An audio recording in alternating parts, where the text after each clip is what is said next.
En este sentido, a mí me gustaría insistir en este punto, como en el tema de la tradición, haciendo el enganche con la tradición que abordamos el otro día, ¿no? Esa afluencia recíproca en toda relación humana verdadera no puede dejar de producirse. No, yo lo que sí había observado era que la aproximación al tema de la autoridad es naturalmente oblicua en este tema, no es una relación directa, una relación que sea transparente o que se imponga, ¿no? Y yo había advertido que, claro, el tema de la autoridad se puede presentar desde el punto de vista de la autoridad intelectual, desde el punto de vista del saber reconocido. Se puede abordar desde el punto de vista de la autoridad moral, es decir, cuando sobre el saber reconocido se añade la capacidad de hacerlo realidad y luego su conexión con el poder. Lo técnico se va haciendo moral en algún momento. Yo creo que sí. Aunque el hacer humano, decían los escolásticos, que había que distinguir lo agible y lo factible, y por tanto lo moral en cuanto perfectivo del hombre y lo factible en cuanto a aquello que se concretaba en un objeto exterior. Es verdad que aquí, a través de la técnica y del uso de la técnica, se va produciendo, por lo menos viene presentado así en la película, se va produciendo un cambio de naturaleza moral. Bueno, en realidad, Juan Manuel, perdóname, Aristóteles considera que lo que llamamos democracia como gobierno bueno, no lo llama democracia. Democracia Aristóteles llama a la forma corrompida. No. Los griegos no podían entender que la democracia fuera buena. Miguel, no. Creo que quienes contribuyen a demostrar la continuidad aparente de la democracia griega a la de nuestros días no prestan ningún servicio, solo contribuyen a la confusión. Totalmente. Porque la democracia en Grecia es una forma de elegir a los gobernantes, algo lícito, mientras que la democracia moderna es la puesta en plural del pecado original. Bueno, no, perdóname, querido Fernando, pero no. Se trata, es lo mismo, es que igual que estábamos de acuerdo en que Aristóteles no es Rousseau, pues deberíamos estar de acuerdo también en que Suárez no es Rousseau. Es decir, en realidad... no, Suárez está por encima de Rousseau, no, por supuesto. No, pero quiero decir que no hay una continuidad, todo lo contrario. Es verdad que algunos radicales de la escuela dominicana han reprochado a la escuela jesuítica de haber sido una especie de avanzada de la modernidad. Pero yo creo que el análisis razonable de los libros del padre Suárez, sea del de Legibus o sea del tratado que compuso contra Jacobo I de Inglaterra, no permiten esa interpretación. Todo conspira contra el ejercicio de la autoridad. El mundo moderno es una gran maquinaria puesta contra el reconocimiento de las autoridades naturales, contra el funcionamiento de la tradición, contra la transmisión sociológica de los saberes, de las virtudes. En este sentido, el mundo moderno es contrario al cristianismo, pero no solo en lo que tiene de sobrenatural, sino también en lo que tiene de soporte natural, en esa conexión gracia-naturaleza que es una de las grandes de los grandes logros de la civilización cristiana. Una de las funciones sociológicamente y antropológicamente más importantes de la autoridad, que está desconocida radicalmente en el mundo moderno, es la de la estructuración de las desigualdades. La autoridad sirve para estructurar la desigualdad, porque al permitir la institucionalización de las virtudes, hace que incluso aquellos padres, educadores mediocres, que no tendrían la autoridad carismática o la autoridad natural por ellos mismos, se benefician de ese mecanismo que es la autoridad.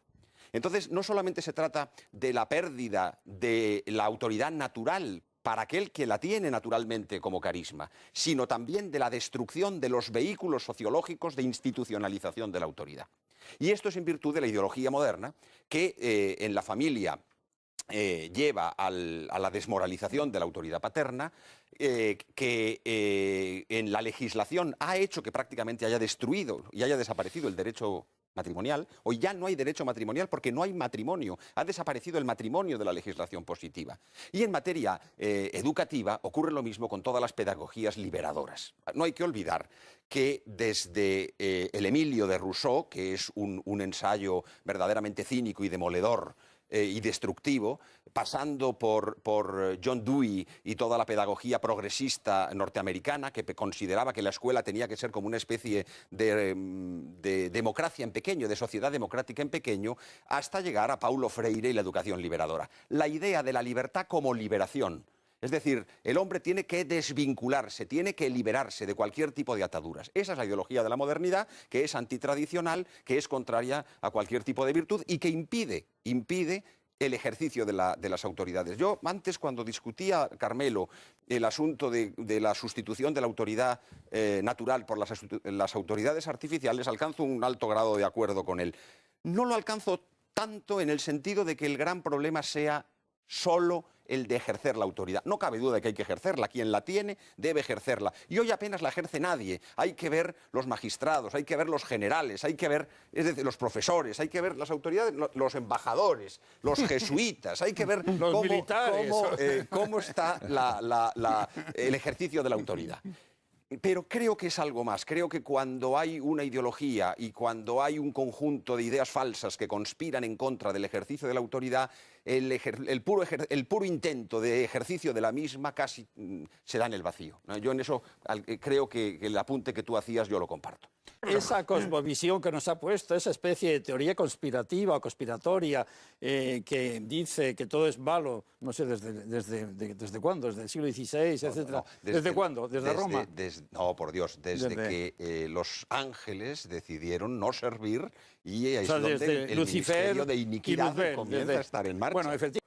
¿Tú crees que cualquier tiempo pasado fue mejor? No, y yo pienso que cualquier tiempo... Tú me estás atribuyendo ahora cosas que yo no he dicho, pero al mismo tiempo de que me estás atribuyendo cosas que no he dicho, estás cayendo en contradicciones, felices contradicciones, ¿eh? ¿Seguro? Porque demuestran que no está todo perdido, que la puesta en marcha del plexo de ideas erróneas que sostienes muy brillantemente, por cierto, no te lleva a cegarte ante aspectos concretos en los que la realidad se impone. No, por supuesto. Y la demostración de que hay instituciones que son radicalmente ajenas a la democracia y que en las instituciones donde la educación está implicada o la Iglesia... La Iglesia no es una institución democrática, ¿no? Pues no puede serlo.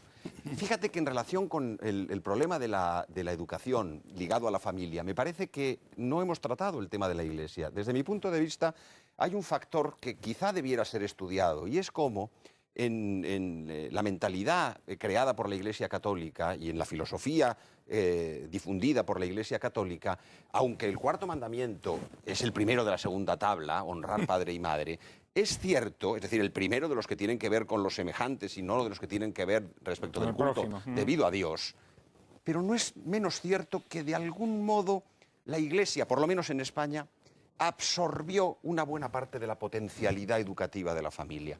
Los padres, igual de un modo irresponsable, o digamos, en un contexto social determinado, vieron en la Iglesia el lugar donde se iba verdaderamente a imbuir, a transmitir y a educar a sus hijos. No digo que ellos se abstuvieran completamente de la educación, pero, digamos, no asumieron el papel decisivo que podían tener. Como lo que ha fallado en nuestros días después del Concilio Vaticano II, que es el 1789 de la Iglesia Católica, es la Iglesia. Esto produce inexorablemente efectos nocivos respecto de la educación. Uno de los factores de desmantelamiento de la educación es precisamente la bajada del nivel de popularidad y de importancia social de la Iglesia.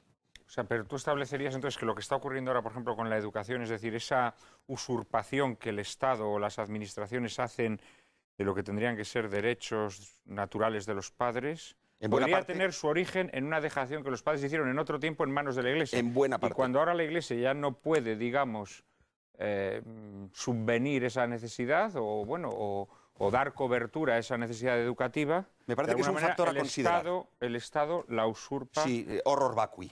No. Creo que hay dos Francias, que está la vieja Francia, la Francia católica, donde el rigor, digamos, de la vieja mentalidad católica está operante y vivo, y está también la Francia revolucionaria, pero es que la Francia revolucionaria es Francia revolucionaria no posmoderna, es Francia revolucionaria moderna. La Iglesia es siempre reformanda, la Iglesia siempre se está reformando, pero se está reformando en el desarrollo del depósito que nuestro Señor dejó y que su desarrollo es siempre homogéneo y no es rupturista. Lo que pasa es que Carmelo lo que ha dicho es muy acertado. En el Vaticano I, gracias a Pío IX, está definido lo que es la infalibilidad pontificia. Está definida cuáles son las características. Está definida cuáles son los rasgos. Está definida y entonces lo que tenemos que tener en cuenta es que algunos de los documentos que tanto te horripilan, el sílabus para empezar, resulta que es bastante probable, y estoy siendo muy moderado por no sostenerlo de una manera afirmativa y dejándolo en lo de bastante probable, que es un término el de la probabilidad que gustaba mucho a ciertas escuelas moralistas jesuíticas, es bastante probable que reúna y que revista. Más aún es profético. El decir, el haberse dado cuenta en 1860-70 que el romano pontífice y el mundo no podían pretender conciliarse con lo que llaman progreso, con lo que llaman liberalismo y con lo que llaman mundo moderno, es verdaderamente profético. Y providencialmente fue elegido San Pío X. Eso, efectivamente, providencialmente para vosotros. Temo, Fernando, que León XIII no has reflejado bien el espíritu de los escritos de León XIII. Lo conozco bien, porque hice la tesis doctoral sobre Yo no tengo la menor duda. Las grandes encíclicas de León XIII, Immortale Dei, Libertas Praestantissimum, no son menores en agresividad frente al liberalismo. Es decir, León XIII, su corpus politicum, leonino conocido, es una prolongación perfecta de Pío IX. Hay un punto de fractura táctico, enorme, que es el ralliement. Por eso toda la actuación del Vaticano en ese momento, no hay duda, pero porque está consagrando los regímenes liberales. No, porque creyeron que podían ganar con el sufragio, que eran sociedades todavía católicas y que podían infiltrarse. Por lo que fuera. El error del entrismo. Por eso en los círculos carlistas de la época, de los que yo me considero modestísimo seguidor, pues rezaban por la conversión del Papa. Exacto. Yo no entraría en esta anécdota. Claro. En su contenido concreto, por lo que tú dices y porque también el tema es complejo y requeriría una mayor atención. Pero sí lo tomaría como síntoma. ¿Y cuál es el síntoma? El síntoma del magisterio incierto, el síntoma de la mezcla de los géneros, el síntoma de que cada vez que hay un documento pontificio ahora hay un lenguaje ambiguo en muchas ocasiones, en el que se afirman las verdades de siempre, pero al mismo tiempo se mezclan con un conjunto de donné sociológicos bastante discutibles. Yo me quedo con los viejos documentos de Pío IX, de León XIII, de San Pío X, que eran clarísimos en su precisión y en su valor magisterial. Hoy, el gran riesgo no solamente es la imprecisión, sino en muchas ocasiones la indefinición de su valor magisterial. O por lo menos esto es lo que quiero creer, porque si no creyera esto tendría que llegar a conclusiones mucho más... Yo estoy en radical desacuerdo, claro. Es que no podría estarlo. Legitimidad, legitimus, viene de conformidad con la ley. Por eso en el lenguaje de la Iglesia no se distingue entre legalidad y legitimidad. No existe la palabra legalis. Porque no se puede pensar en el derecho de la Iglesia que pueda haber una ley que no sea conforme con la ley divina. Entonces, la conformidad con la ley divina es el criterio de legitimidad, y con la ley natural de la ley eterna de la que el hombre participa a través de la ley natural. Es decir, que realmente no puede haber otro criterio de legitimidad que una conformidad con un orden objetivo que está ínsito en la estructura de la creación de Dios. Que luego podamos entender que hay un elemento de consentimiento del pueblo, de consentimiento además ni siquiera articulado de una manera necesariamente a través de las urnas o de las elecciones, porque si no, no habríamos vivido en un régimen legítimo nunca a lo largo de la historia. Y hoy sería incluso muy discutible considerarlo a la vista de todas las degeneraciones de la democracia contemporánea, que la democracia representativa en la que creyó Rousseau hoy sería, si hoy resucitara, no conocería lo que vive entre la partitocracia, la tecnocracia, la democracia deliberativa, la gobernanza, el consenso, son todo conceptos que diluyen y que destrozan una buena parte de los fundamentos. De tal manera que yo creo que hoy es más mitológico hablar como Fernando García de Cortázar de que la legitimidad está en las urnas que decir que la legitimidad está en la ley natural, como digo yo. El tiranicidio es el extremo, antes está la obediencia ante actos que no son graves, donde se gana más obedeciendo que desobedeciendo. Digamos, hay una gradación. La doctrina clásica tenía una gradación bastante inteligente sobre esto. Pero un antidemócrata, Kelsen, dice en Esencia y Valor de la Democracia que la causa de la democracia estaría perdida si se creyera que se pueden alcanzar verdades. Es decir, el fundamento de la democracia no es otro que el relativismo y, por tanto, el nihilismo, en el fondo. La democracia moderna se pretende fundamento del gobierno, no simple forma del gobierno. Ya como forma del gobierno, la verdad es que no pasa la prueba de la historia. Yo siempre recuerdo ese texto de Donoso Cortés de que el principio electivo es de cosa suyo tan corruptora que todas las sociedades antiguas o modernas en que ha prevalecido han muerto gangrenadas. Pero, en fin, pasemos por alto el asunto. Lo que no se puede admitir en ningún caso es que la democracia sea el fundamento del gobierno, porque eso es fundar el gobierno en la libertad luciferina. Perdón, me sale muy dura la frase, pero creo que no hay otro modo de síntoma. ¿Y cuál es el síntoma?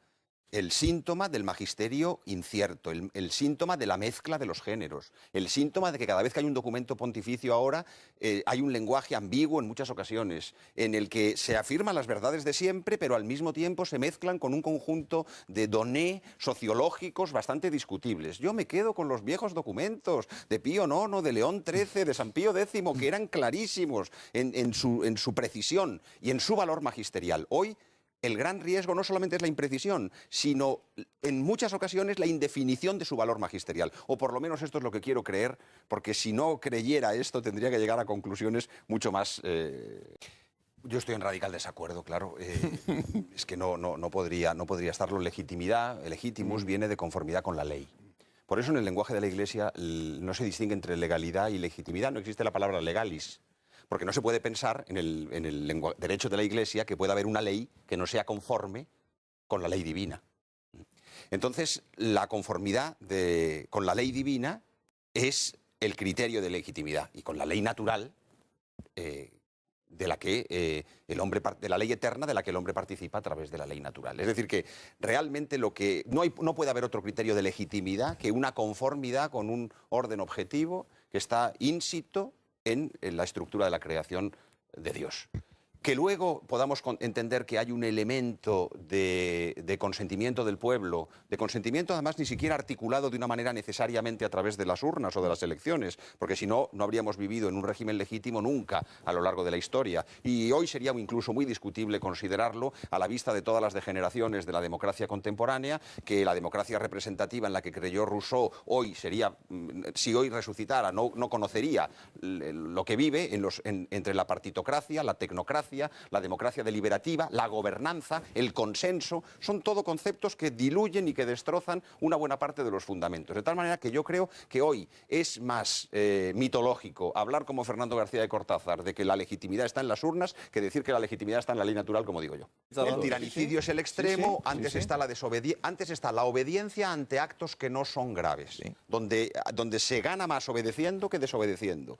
Digamos, hay una gradación. La doctrina clásica tenía una gradación bastante inteligente sobre esto. Pero no un antidemócrata. Kelsen dice, en Esencia y Valor de la Democracia, que la causa de la democracia estaría perdida si se creyera que se pueden alcanzar verdades. Es decir, el fundamento de la democracia no es otro que el relativismo y, por tanto, el nihilismo en el fondo. La democracia moderna se pretende fundamento del gobierno, no simple forma del gobierno. Ya como forma del gobierno, la verdad es que no pasa la prueba de la historia. Yo siempre recuerdo ese texto de Donoso Cortés, de que el principio electivo es de cosa suyo tan corruptora que toda la sociedad... Desde el punto de vista, hay un factor que quizá debiera ser estudiado, y es cómo en la mentalidad creada por la Iglesia Católica y en la filosofía difundida por la Iglesia Católica, aunque el cuarto mandamiento es el primero de la segunda tabla, honrar padre y madre, es cierto, es decir, el primero de los que tienen que ver con los semejantes y no de los que tienen que ver respecto del culto debido a Dios, pero no es menos cierto que de algún modo la Iglesia, por lo menos en España, absorbió una buena parte de la potencialidad educativa de la familia. Los padres, igual de un modo irresponsable, o digamos, en un contexto social determinado, vieron en la Iglesia el lugar donde se iba verdaderamente a imbuir, a transmitir y a educar a sus hijos. No digo que ellos se abstuvieran completamente de la educación, pero, digamos, no asumieron el papel decisivo que podían tener. Como lo que ha fallado en nuestros días después del Concilio Vaticano II, que es el 1789 de la Iglesia Católica, es la Iglesia. Esto produce inexorablemente efectos nocivos respecto de la educación. Uno de los factores de desmantelamiento de la educación es precisamente la bajada del nivel de popularidad y de importancia social de la Iglesia. O sea, pero tú establecerías entonces que lo que está ocurriendo ahora, por ejemplo, con la educación, es decir, esa usurpación que el Estado o las administraciones hacen de lo que tendrían que ser derechos naturales de los padres, podría tener su origen en una dejación que los padres hicieron en otro tiempo en manos de la Iglesia. En buena parte. Y cuando ahora la Iglesia ya no puede, digamos, subvenir esa necesidad o dar cobertura a esa necesidad educativa, me parece que es un factor a considerar.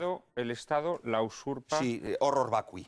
No. Creo que hay dos Francias, que Sí. está la vieja Francia, la Francia católica, donde el rigor, digamos, de la vieja mentalidad católica está operante y vivo, y está también la Francia revolucionaria, pero es que la Francia revolucionaria es Francia revolucionaria no posmoderna, es Francia revolucionaria moderna. Iglesia si es eso no siempre permanece... reformanda, la Iglesia siempre se está reformando, pero se está reformando en el desarrollo del depósito que nuestro Señor dejó y que su desarrollo es siempre homogéneo y no es rupturista.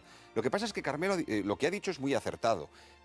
En el Vaticano I, gracias a Pío IX, está definido lo que es la infalibilidad pontificia. Está definida cuáles son las características. Está definida cuáles son los rasgos. Está definida y entonces lo que tenemos que tener en cuenta es que algunos de los documentos que tanto te horripilan, el sílabus para empezar, resulta que es bastante probable, y estoy siendo muy moderado por no sostenerlo de una manera afirmativa y dejándolo en lo de bastante probable, que es un término el de la probabilidad que gustaba mucho a ciertas escuelas moralistas jesuíticas, es bastante probable que reúna y que revista. Más aún es profético. El decir, el haberse dado cuenta en 1860, 70, los padres, educadores mediocres, que no tendrían la autoridad carismática o la autoridad natural por ellos mismos, se benefician de ese mecanismo que es la autoridad. Entonces, no solamente se trata de la pérdida de la autoridad natural para aquel que la tiene naturalmente como carisma, sino también de la destrucción de los vehículos sociológicos de institucionalización de la autoridad. Y esto es en virtud de la ideología moderna que en la familia lleva a la desmoralización de la autoridad paterna, que en la legislación ha hecho que prácticamente haya destruido y haya desaparecido el derecho matrimonial. Hoy ya no hay derecho matrimonial porque no hay matrimonio. Ha desaparecido el matrimonio de la legislación positiva.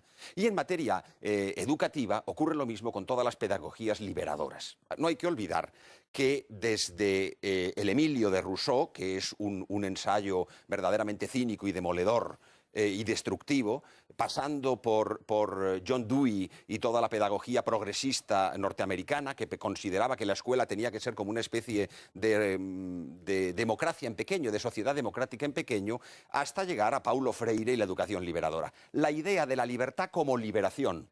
Es decir, el hombre tiene que desvincularse, tiene que liberarse de cualquier tipo de ataduras. Esa es la ideología de la modernidad, que es antitradicional, que es contraria a cualquier tipo de virtud y que impide el ejercicio de las autoridades. Yo antes, cuando discutía, Carmelo, el asunto de la sustitución de la autoridad natural por las autoridades artificiales, alcanzo un alto grado de acuerdo con él.